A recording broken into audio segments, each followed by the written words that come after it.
Let's take a closer look at those market movements now with Chantal Marx from FNB Wealth and Investment. Chantal, as always, many thanks for your time this afternoon. Let's talk about that overall performance on the JSE, some of the key drivers. Yesterday, almost 2% in the red, and now we've clawed back some of those gains, those losses, albeit very few of them. So what would you say were some of the main drivers that we saw today? Well, the market actually opened a little bit weaker this morning, and it started gaining some steam right after the US opened. And it was for exactly the reason that you just mentioned. Markets were very, very soft yesterday. And in the US, that wasn't an exception. And I think that a lot of bargain hunters entered the global equity market and perhaps looked towards South Africa as well. I think specifically in South Africa, we were also supported by much higher palladium and platinum prices today. I see the palladium prices up over 4%. And if you look at those, some of the big heavyweight platinum counters, Impala up in excess of 5% today. We also have Amplats up 3%, and it's a massive stock. We also saw a bit of a comeback from British American Tobacco after it lost quite substantial ground yesterday, following news that the Biden administration will be clamping down on nicotine content in cigarettes, as well as targeting menthol cigarettes specifically. And then perhaps just finally a stock to highlight as well, Richemont, gaining some really decent ground, and it's also a very large it has a very large weighting on the JSE, benefiting from, I think, a positive read across from results from Kering, which is the parent company of Gucci, showing that luxury goods are again be very well supported by the reopening trade. That's right, Chantal. And then some more company news while we're on them. Pick n Pay showing the extent of the impact of the lockdown. But the clothing business, the online business, doing really well for them. And I suppose it's something that they're going to be focusing quite substantially on, particularly in this new world that we live in.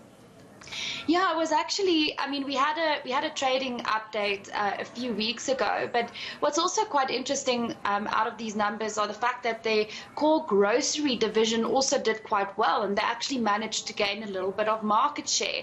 But I absolutely agree with you. I think that the growth focus here is going to be on online, which they're starting to get right with the acquisition of, or the use of the Bottles app, which is almost a similar kind of infrastructure as 60/60 and Woolies Dash.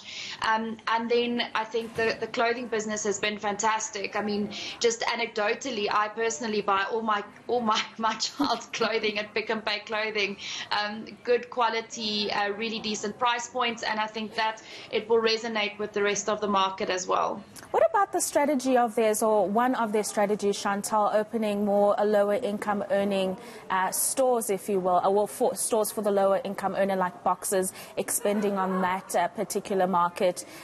Do you think it's something that they compete directly with ShopRite?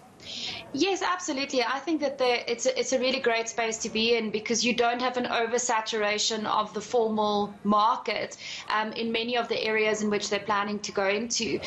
Many people who live on the outskirts of cities or in rural areas are forced to travel quite far to get to any sort of formal retail, which means that there definitely is still scope for Boxer from Pick n Pay, and I think a format like USave within ShopRite as well.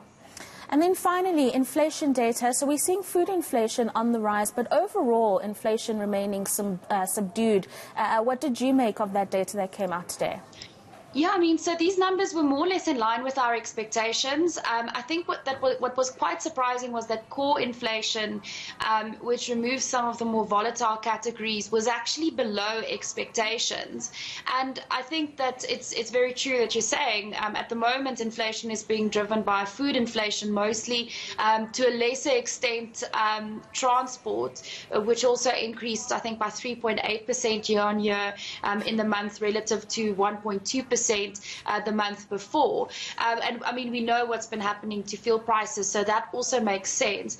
I think where it's disappointed towards the downside, or probably not disappointed isn't the right word, but it does seem as if rentals are really coming in a lot lower than initially anticipated.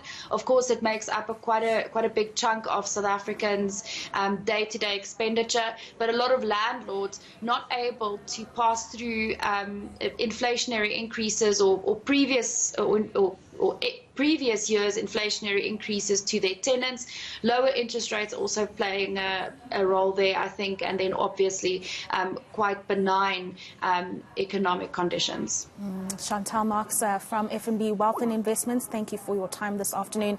They're giving us a wrap of the markets desk. When we come back in the next bulletin, we'll be taking a closer look at that inflation data and really where you are paying more for your basic food stuff.